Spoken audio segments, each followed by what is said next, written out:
Aux États-Unis, le président Joe Biden a durci lundi la réglementation des armes dites fantômes. Ces armes sont difficiles à repérer en l'absence de numéro de série et peuvent être assemblées en un kit à domicile en quelques minutes. Selon le nouveau décret, les pièces détachées pouvant être facilement assemblées en une arme à feu seront soumises aux mêmes exigences que les armes déjà montées.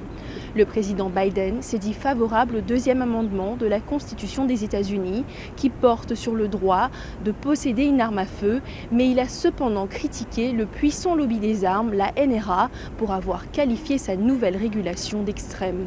Les détails dans ce reportage.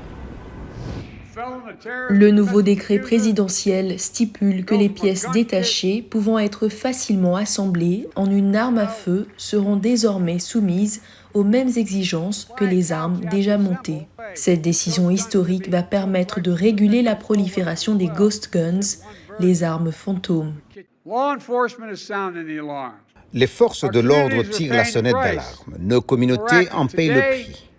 Et nous agissons aujourd'hui. Le ministère de la Justice des États-Unis rend illégal le fait qu'une entreprise fabrique un de ces kits sans numéro de série illégal. Cela va permettre de sauver des vies, de réduire la criminalité et de chasser plus de criminels des rues. Pendant son adresse, le président Biden a invité Steve Dittelbach à prendre la parole sur le sujet.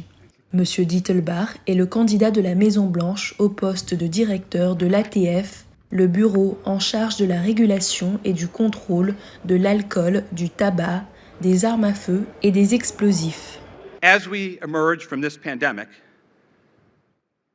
Alors que nous sortons de cette pandémie, nous devons reconnaître que de nombreux Américains sont toujours confrontés à la peur et à l'isolement, non pas à cause d'un virus, mais à cause d'une épidémie de violence par arme à feu.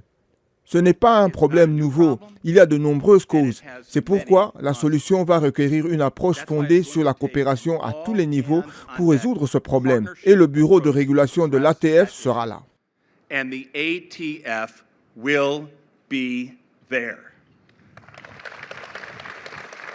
À New York, où beaucoup de ghost guns sont en circulation, le maire, en isolement pour cause d'infection au Covid-19, a salué la décision du président Biden.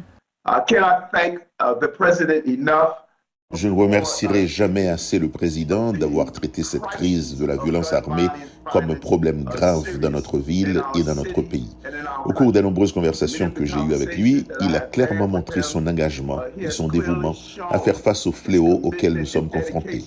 Il a franchi une étape importante aujourd'hui pour mettre fin au système qui permet de faire circuler des armes mortelles à New York et dans d'autres villes d'Amérique.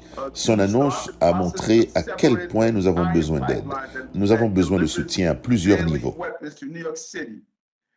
Mardi matin, au lendemain de ces déclarations du maire de New York et de l'annonce faite par le président lundi, une nouvelle attaque armée dans une station de métro à Brooklyn a fait plusieurs victimes.